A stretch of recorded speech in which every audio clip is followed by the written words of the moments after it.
আমন্ত্রণ দীপ্ত সংবাদের সাথে আছি আমি তারান্নুম জ্যোতি। শুরুতেই জানাবো সংবাদ শিরোনাম। মাগুরার শিশু ধর্ষণ ও হত্যা মামলায় একজনের মৃত্যুদণ্ড, ৩ জন খালাস পাওয়ায় ক্ষুব্ধ নিহতের মা। বিএসএফের পুশিনকে উস্কানি মনে করেন না স্বরাষ্ট্র উপদেষ্টা। সাতক্ষীরায় ভাসমান চেকপোস্ট চালু। খুলনার ডুমুরিয়ায় মাহেন্দ্রের সাথে তেলবাহী লরির সংঘর্ষ, নিহত অন্তত ৩, আহত আরও ৪ জন।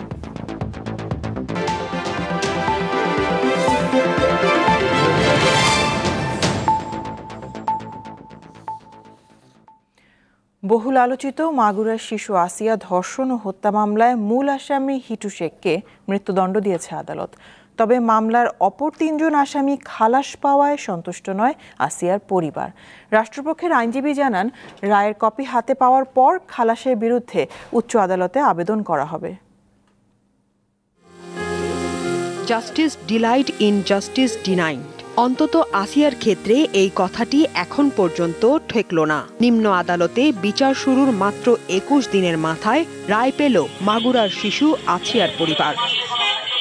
রায় ঘোষণাকে কেন্দ্র করে শনিবার সকালে আদালতে নিয়ে আসা হয় মামলার ৪ আসামিকে। এরপর ৯:৩০টার দিকে রায় ঘোষণা করেন মাগুরা নারী ও শিশু নির্যাতন দমন ট্রাইব্যুনালের বিচারক।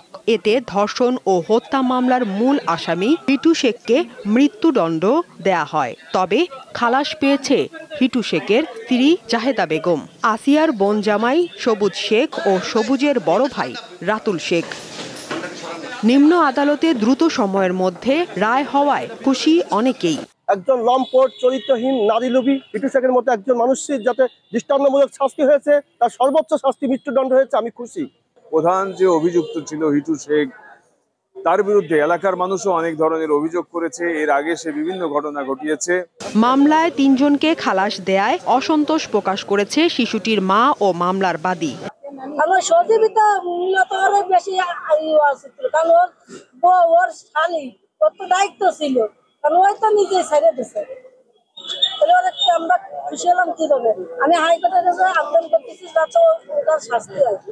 রাষ্ট্রপক্ষের আইনজীবীরা জানান, খালাসের বিরুদ্ধে উচ্চ আদালতে যাবেন তারা।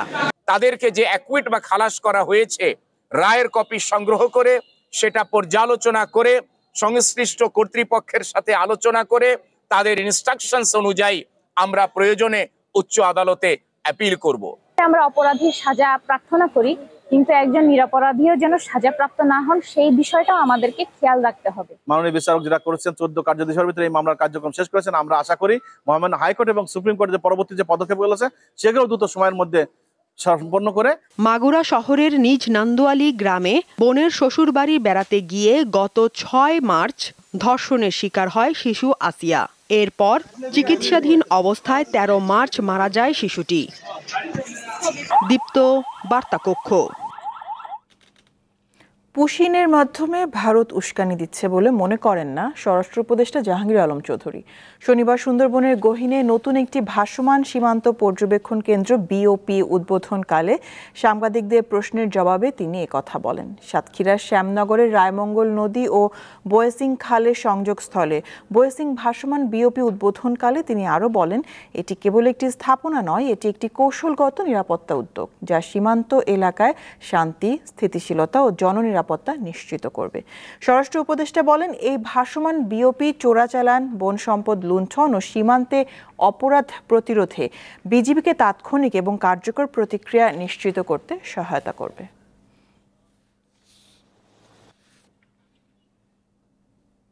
গাজীপুরের নাওজোর কড্ডা এলাকার একটি পোশাক কারখানায় পানি পান করে অসুস্থ হয়ে পড়েছেন বিপুল সংখ্যক শ্রমিক।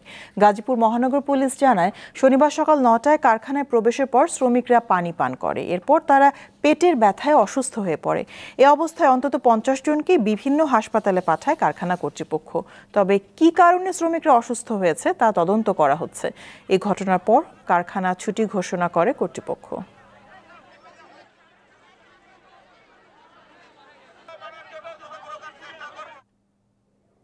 ব্রাহ্মণবাড়িয়ার আখাউড়ায় বিয়ের ৮ দিনের মাথায় স্বামীকে হত্যার অভিযোগ উঠেছে স্ত্রীর বিরুদ্ধে। শনিবার সকালে নিহত মেহেদী হাসানের মরদেহ উদ্ধার করে পুলিশ। তারা জানায়, কুমিল্লার ওই যুবক প্রায় ২০ বছর তার মাকে নিয়ে আখাউড়া মসজিদ পাড়ায় ভাড়া থাকতেন। গত ৯ মে পারিবারিকভাবে জান্নাত আক্তার ও মেহেদী হাসানের বিয়ে হয়। বিয়ের পর থেকেই পারিবারিক কলহ চলছিল। শুক্রবার রাতে মেহেদী হাসান রাতের খাবার খেয়ে ঘুমিয়ে পড়ে। ভোর রাতে জান্নাতের চিৎকারে জড়ো হয় বাড়ির মালিক সহ আশপাশের লোকজন। খবর পেয়ে পুলিশ মেহেদীকে আখাউড়া উপজেলা স্বাস্থ্য কমপ্লেক্সে নিলে চিকিৎসক তাকে মৃত ঘোষণা করেন। এই ঘটনায় মেহেদীর স্ত্রী জান্নাত প্রাথমিক জিজ্ঞাসাবাদে হত্যার কথা স্বীকার করেছেন।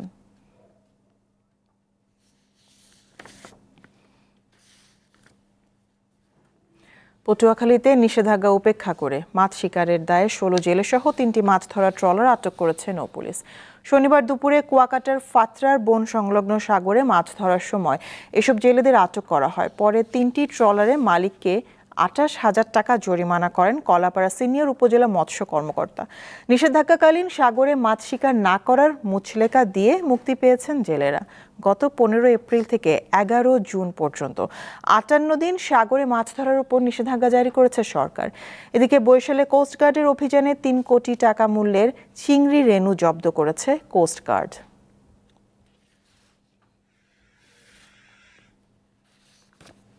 খুলনার ডুমুরিয়ায় সড়ক দুর্ঘটনায় ৩ জন নিহত হয়েছেন। খুলনা সাতক্ষীরা মহাসড়কের ডুমুরিয়া উপজেলার গোলনা নামক স্থানে বেলা 11:15টার দিকে এই দুর্ঘটনা ঘটে।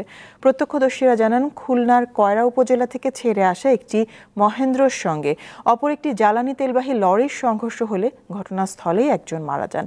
আহত হন আরও ৭ জন। হাসপাতালে নেয়ার পথে অপর 2 জনের মৃত্যু হয়। নিহতরা হলেন কয়রা উপজেলার একটি মসজিদের ইমাম মইনুল ইসলাম, তার সঙ্গী রশিদ ও মহেন্দ্রের চালক রফিকুল ইসলাম।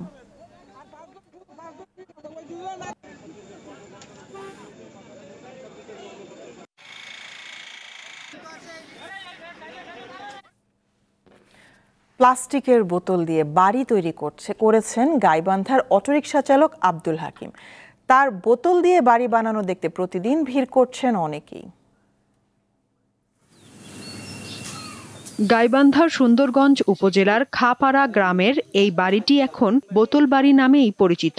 প্লাস্টিকের বোতলে বালু ভর্তি করে সিমেন্ট দিয়ে পরিবেশ বান্ধব এই বাড়িটি তৈরি করেছেন রিকশা চালক আব্দুল হামিদ। আশপাশের অনেক মানুষ প্রায় প্রতিদিনই বাড়িটি দেখতে আসছেন। পাগলের নাগাল কাম করে, এখন আসি দেখি বোতল দিয়ে 3টা রুম করছে, খুব ভালোই দেখা যায়। এই কামারপাড়া থেকে বাড়ি দেখার জন্য আমি দেখার জন্য আসছি। সুন্দর বাড়ি হচ্ছে, এরকম ঘর করার আমারও ইচ্ছা আছে। স্বল্প মূল্যে নানা রঙের পরিত্যক্ত প্লাস্টিকের বোতল বিভিন্ন দোকান থেকে সংগ্রহ করেছেন আব্দুল হামিদ। আর সেই বোতলের সঙ্গে বালু ও সিমেন্ট দিয়ে নির্মাণ করেছেন 3টি রুমের বাড়ি। বিভিন্ন এলাকা থেকে বোতল সংগ্রহ করছি, সংগ্রহ করার পর আমি ডাকছি, ডাকার পর রমজান আসে কাজ করে গেছে, যাই কি ইনশাল্লাহ আর কাজ শেষ পর্যায়ে বা শেষে এখন ছাদ ঢালাই দিলে ইনশাল্লাহ আমার বাসা কাম শেষ হবে। আবার একটা সুবিধার আছে, আপনার গরমকালে ঠান্ডা লাগবে আর শীতকালে গরম লাগবে প্লাস্টিকের বোতলের বাসায়। এ পর্যন্ত বাড়িটিতে ব্যবহার করা হয়েছে 18,000 প্লাস্টিকের বোতল। এরকম দিলে আপনার বোতল যাবে 18,865 আর যদি কেউ ওই খালি স্প্রিট টাইগার ফটো এগুলো দেয় তাহলে বেশি লাগবে। এটি তো লাগতেছে না, সিমেন্ট বালু লাগবে, লেবার খরচ একটু বেশি লাগবে, তবে সৌন্দর্য আর কি বাড়বে। আমি প্লাস্টিকের বাড়ি দেখার জন্য চলে আসছি, তা বাড়িটা ভালো লাগলো আর কি দেখি। এই বাড়িটি টেকসই হবে বলে মনে করছেন স্থানীয়রা। দীপ্ত, বার্তা কক্ষ। কেওয়াই স্টিল, চট্টগ্রাম সংবাদ।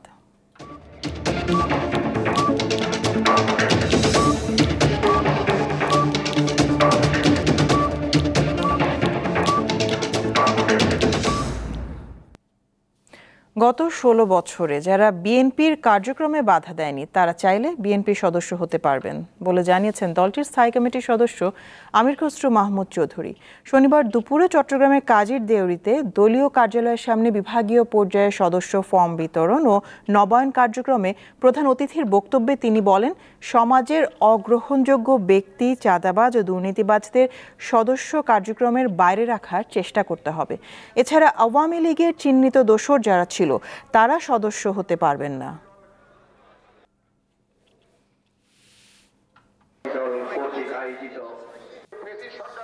মাইক্রো ক্রেডিটের জন্য আলাদা ব্যাংক ও নতুন আইন প্রণয়নের আহ্বান জানিয়েছেন অন্তর্বর্তী সরকারের প্রধান উপদেষ্টা ডক্টর মোহাম্মদ ইউনূস। তিনি বলেন, মাইক্রো ক্রেডিট ব্যাংক হবে একটি সামাজিক ব্যবসার প্রতিষ্ঠান, যা প্রচলিত মুনাফাভিত্তিক বাণিজ্যিক ধারার ব্যাংক হবে না। সকালে রাজধানীর আগারগাঁওয়ে নবনির্মিত মাইক্রো ক্রেডিট রেগুলেটরি অথরিটি ভবনের উদ্বোধনী অনুষ্ঠানে এসব কথা বলেন সরকার প্রধান। দেশে ক্ষুদ্র ঋণের অন্যতম এই প্রবক্তা আরও বলেন, এই ব্যাংকের লক্ষ্য হবে মানুষকে উদ্যোক্তা হিসেবে গড়ে তোলা। এভাবে বেকারত্ব কমবে, মানুষ চাকরি খুঁজবে না, বরং নিজেই কাজ তৈরি করবে। ডক্টর মোহাম্মদ ইউনূসের হাস্যোজ্জ্বল বিশেষ অতিথি। ঢাকা দক্ষিণ সিটি কর্পোরেশনের মেয়র হিসেবে ইশরাক হোসেনকে দায়িত্ব বুঝিয়ে দেওয়ার দাবিতে আন্দোলন অব্যাহত রয়েছে। পূর্ব ঘোষণা অনুযায়ী ঢাকাবাসী ব্যানারে গুলিস্তানে নগর ভবনের সামনে সকাল থেকে জড়ো হন ইশরাকের সমর্থক অনুসারীরা। এ সময় তারা বিভিন্ন স্লোগান দেন। নগর ভবন থেকে মিছিল নিয়ে তারা সচিবালয় পর্যন্ত এগিয়ে যান। 2020 সালের 1 ফেব্রুয়ারি ঢাকা দক্ষিণ সিটি কর্পোরেশনের নির্বাচন অনুষ্ঠিত হয়। এতে বিএনপির ইশরাক হোসেনকে হারিয়ে আওয়ামী লীগের শেখ ফজলে নূর তাপস মেয়র হন। ওই নির্বাচনে ফজলে নূর তাপসকে বিজয়ী ঘোষণার ফল বাতিল করে গেল 27 মার্চ বিএনপির নেতা ইশরাককে মেয়র ঘোষণা করে আদালত। কিন্তু এখনও তাকে দায়িত্ব বুঝিয়ে না দেওয়ায় আন্দোলনে নেমেছেন ইশরাকের সমর্থকরা।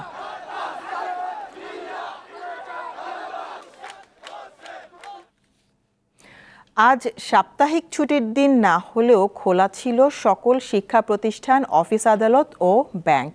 আসন্ন ঈদুল আজহা উপলক্ষে টানা 10 দিন ছুটির মধ্যে 2 দিন নির্বাহী আদেশে বন্ধ থাকায় এই ব্যবস্থা নেওয়া হয়েছে। আগামী 24 মে শনিবারও অফিস আদালত খোলা থাকবে। ঈদ উপলক্ষে টানা 10 দিনের ছুটি শুরু হবে আগামী 5 জুন। এর মধ্যে 11 ও 12 জুন নির্বাহী আদেশে ছুটি ঘোষণা করেছে সরকার। সেই কর্মঘণ্টা পুষিয়ে নিতে ঈদের আগে 2 শনিবারের ছুটি বাতিল করা হয়।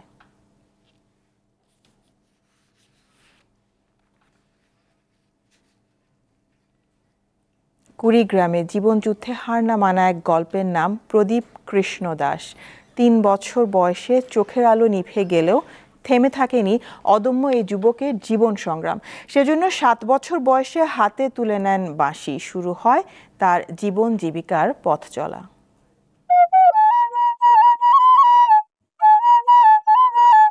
বাঁশির মোহনীয় সুর আন্দোলিত করে যে কারো মনকে।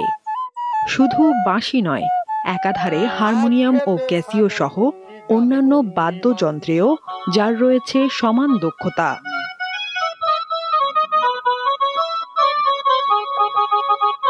কুড়িগ্রামের ভোগডাঙ্গা ইউনিয়নের প্রদীপ কৃষ্ণ দাস চোখের প্রদীপ না থাকলেও ছড়াচ্ছেন সুরের মূর্ছনা।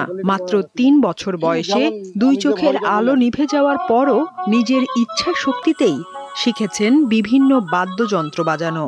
শুধু তাই নয়, দরদি কণ্ঠে আঞ্চলিক ও মারফতি সহ বিভিন্ন ধরনের গান গেয়ে বিনোদিত করছেন স্থানীয়দের।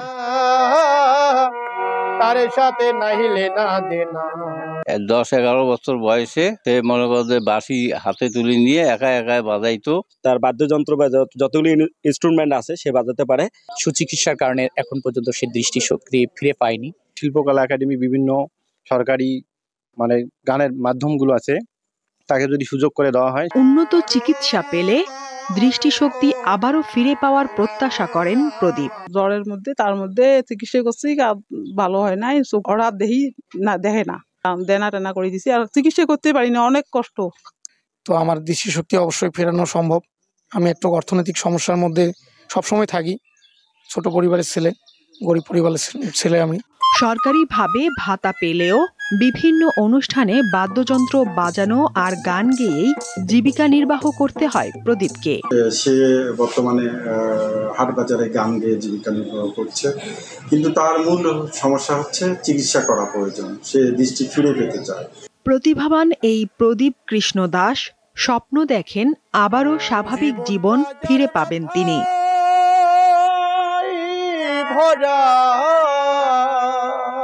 দীপ্ত বার্তা কক্ষ। সিলেটের প্রাণকেন্দ্র মিরবক্সটোলায় চালু হয়েছে আধুনিক মানের হোটেল রয়্যাল মার্ক।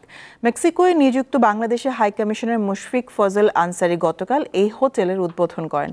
কোম্পানির চেয়ারম্যান ফয়সাল আহমেদ চৌধুরীর সভাপতিত্বে উদ্বোধনী অনুষ্ঠানে স্বাগত বক্তব্য রাখেন কোম্পানির ভাইস চেয়ারম্যান মিজানুর রহমান চৌধুরী। এ সময় জানানো হয় হোটেলটিতে রয়েছে 50টি সুসজ্জিত কক্ষ, একটি অল ডে ডাইনিং রেস্টুরেন্ট, একটি কিচেন বারবিকিউ, একটি ব্যাংকুয়েট হল ও একটি কফি লাউঞ্জ।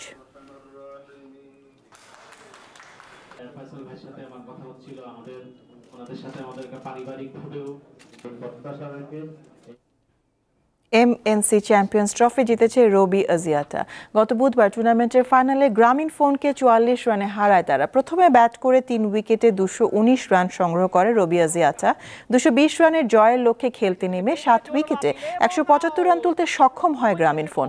গত 26 এপ্রিল রাজধানীর বসুন্ধরা স্পোর্টস সিটি মাঠে শুরু হয় multi national company MNC champions trophy. এতে মোট 6টি দল অংশ নেয়।